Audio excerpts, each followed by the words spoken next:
Após uma vitória fantástica contra o Vasco da Gama, o Palmeiras se reposiciona em treinamentos para enfrentar o São Paulo no dia 5 de outubro às 16 horas. O time que enfrentou o Vasco, e aliás, que partida do Palmeiras, hein? Sendo você palmeirense ou não, você há de convir que o Palmeiras tem jogado muita bola. Esse é um dos tópicos que eu quero falar aqui com você, porque o Palmeiras se reformulou posicionalmente em campo, né? E nós falamos que isso ia acontecer, né? Quem acompanha o canal há um tempinho aqui sabe. Nós falamos acompanhando os treinamentos do Palmeiras, os vídeos que o Palmeiras lança, né, no canal oficial, que o Verdão estava estabelecendo novas frentes de ataque, um leque de opções diferenciado que fizesse com que o Palmeiras conseguisse furar as defesas adversárias que já estavam acostumadas a lidar com as jogadas lateralizadas do Verdão. É bem verdade que o Palmeiras tinha o Estevão, e aí boa parte das tarefas ofensivas era conduzida por esse menino. Ótimo jogador, inclusive, né? Mas o Palmeiras precisava variar taticamente, inclusive porque perdeu o jogador, ou melhor, vendeu o jogador, né? E aí, fruto disso, o Palmeiras começou a centralizar jogadas, a ter meio-campistas dando um toque só na bola e principalmente, né, mudou o ataque para dois atacantes, o que fez com que o Palmeiras mudasse completamente o jogo. O que podemos esperar dessa partida contra o São Paulo é essa agressividade no começo da partida, tá? Uma ótima notícia, né? Nenhum dos jogadores que estava pendurado na partida contra o Vasco tomou cartão amarelo, então o Palmeiras vai com força máxima enfrentar o São Paulo. Os jogadores que participaram da partida contra o Vasco por pelo menos 45 minutos hoje fizeram apenas treinamentos regenerativos, enquanto aqueles que não entraram em campo fizeram sim situações posicionais e inclusive coletivo, né? Visando dar ritmo de jogo para essa garotada e fazer com que o Palmeiras não perca o dinamismo, tá? Um ponto essencial e que nós precisamos falar no vídeo de hoje é da atuação do Rafael Veiga. Não sei se vocês repararam, mas os meio-campos do Palmeiras, os ofensivos, né, o Felipe Anderson e o Veiga, eles flutuaram muito pelo meio do campo, né? Então, por diversas vezes com a bola nos pés, o Palmeiras tinha dois meias armadores e isso foi um diferencial para a partida. É bem verdade que o Palmeiras resolveu o jogo muito rápido, né? Flaco Lopes e Vitor Roque fizeram gols assim com uma velocidade muito grande, né? E o Palmeiras ficou com o jogo ganho.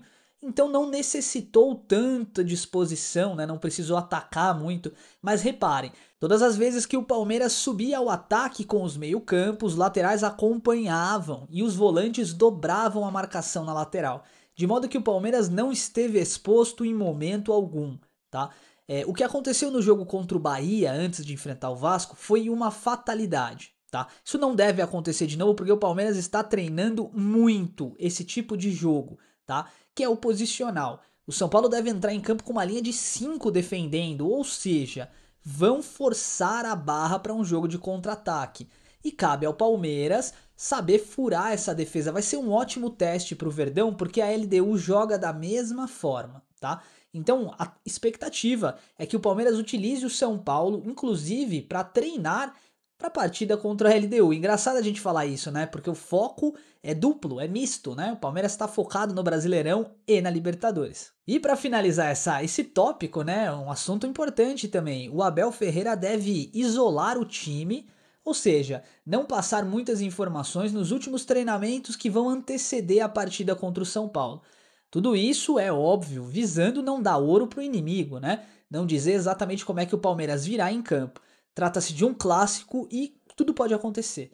Mas o Verdão, com certeza absoluta, tá botando medo nos seus adversários, de modo que o São Paulo não deve estar com uma semana tranquila. Outro assunto muito importante, tá? O Arsenal definiu o valor de venda do Gabriel Jesus, tá? E o que o Palmeiras tem a ver com isso, né? Olha que coisa engraçada. Na temporada atual, o Palmeiras, na última janela de transferências, tentou sondar o jogador para entender, né, qual era o desejo dele e entender quais eram as possibilidades com o Arsenal. E o Arsenal gostou de conversar com o Palmeiras, gostou do profissionalismo do Verdão e tudo isso eu posso afirmar para você porque passada uma semana após essa conversa, o Arsenal sondou o garoto Benedetti do Palmeiras, querendo fazer uma proposta oficial, tá? Não foi só o Arsenal, é claro, mas deu match. As diretorias, os scouts, eles conseguiram conversar, conseguiram sair do zero. Não foi um negócio que ficou truncado, sabe? Tipo quando o Palmeiras tenta negociar com o Zenit, que, cara, é horrível. O Zenit não abre nenhum tipo de porta na negociação e o Palmeiras também não. Com o Arsenal foi diferente. E essa notícia que foi dada pelo Bola VIP, né, com relação ao valor do Gabriel Jesus, é uma notícia que vem num momento estranho, tá? Você já vai entender o porquê. Mas basicamente o Arsenal definiu o preço de 35 milhões de libras para liberar o Gabriel Jesus. É claro que essa é uma primeira rodada de negociação, um primeiro preço lançado, né? No meio da negociação isso vai reduzindo, né? Seria mais ou menos 235 ou 215 milhões de reais. É muita coisa, né? Para você ter noção, hoje a contratação mais cara do Palmeiras, e eu acho que do futebol brasileiro também, se eu tiver errado você me corrige nos comentários, tá? É o Vitor Roque, por 154 milhões de reais. É muita grana, eu sei, mas o Gabriel Jesus tem a cara do Palmeiras e tudo isso tá vindo, né? Tá acontecendo num momento em que o Palmeiras recebe várias sondagens, não são propostas, por Vitor Roque.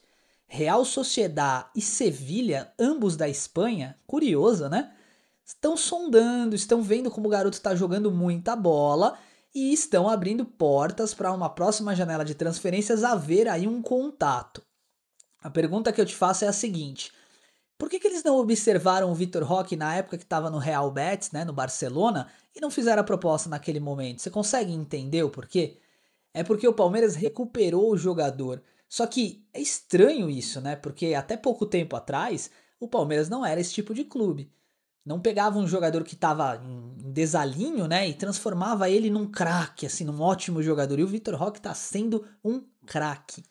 Então veja, surgem notícias a respeito de possibilidade de saída do Vitor Roque no mesmo momento em que surge notícia a respeito de possibilidade de Gabriel Jesus. Esquisito, né? Eu não acredito que o Palmeiras vá fazer nenhum movimento nesse momento para trazer o Gabriel Jesus. Não faz sentido, tá? Nossa dupla de ataque tá funcionando bem, mas cara, se fizer, seria legal, hein? Imagina esse time com Gabriel Jesus ainda, meu Deus. Não vou nem ficar falando muito disso que é para não sonhar, né? A respeito da possível saída do Vitor Roque. Eu entendo que o Vitor Roque, por ser um atleta profissional e jovem, tem um desejo íntimo dentro dele que é o de jogar na Europa, né? Claro, jogar num time grande, mas ir para jogar, não que nem no Barcelona, em que ele ficou pouco tempo e saiu, né? O ponto é, aqui no Palmeiras, além de ter uma estrutura e um salário de nível europeu, ele tá tendo uma coisa muito interessante que é visibilidade.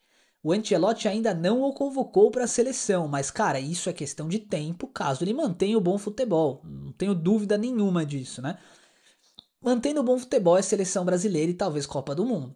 Então assim, não imagino que o Vitor Roque saia na próxima temporada. Em breve você pode ter certeza do que eu tô falando. O Palmeiras renova o contrato com ele, assim como fez com o Flaco e com o Giai, né?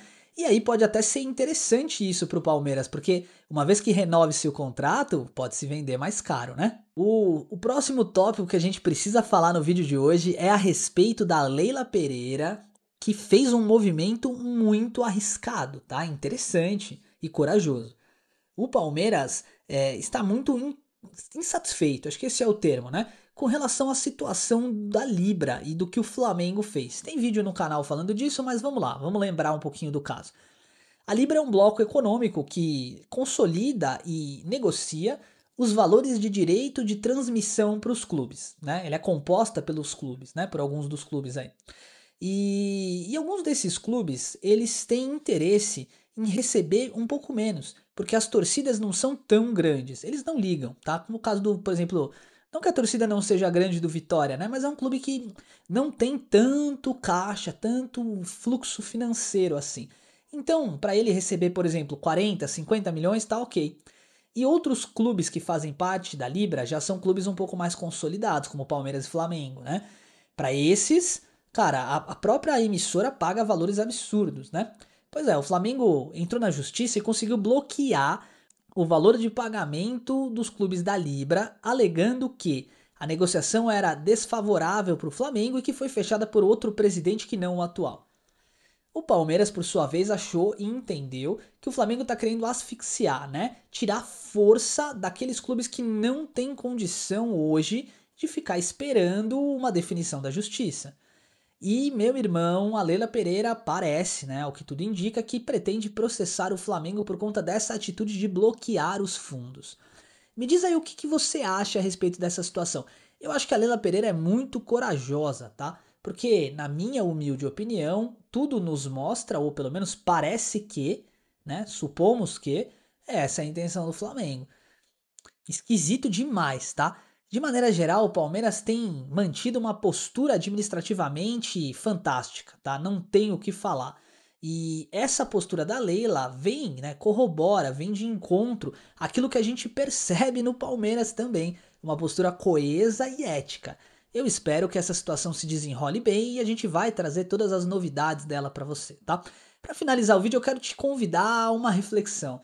Cara, é impressão minha, ou foi no momento em que o Abel Ferreira mexeu nesse time, né, que o Palmeiras começou a jogar o melhor futebol desde que o Abel chegou, né, durante essa era Abel.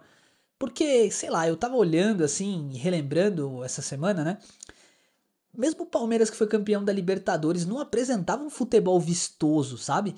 Toque de bola rápido, técnica, sei lá, eu não consigo entender. Esse Palmeiras com dois atacantes, ele não só constrói resultado, ele tá jogando bem.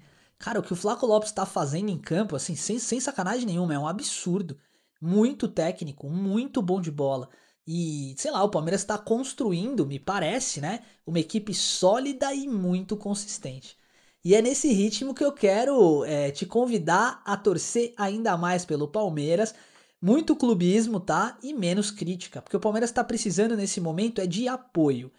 Tanto o time profissional como a base, o time feminino, todos os times que compõem o futebol do Palmeiras estão apresentando uma qualidade muito acima da média. A nossa base é a melhor do Brasil, nosso time feminino é um dos melhores do mundo também. Então assim, cara, não tem o que fazer. Vamos continuar apoiando o clube, porque o Palmeiras precisa disso para continuar crescendo. Vamos cornetar depois. Agora é o momento do apoio. Essa é a minha humilde opinião. Muito obrigado pelo seu carinho de sempre, né? Por toda a sua parceria e participação aqui no canal, que não para de crescer graças a vocês. Mais uma vez, o meu muito obrigado e fiquem com Deus.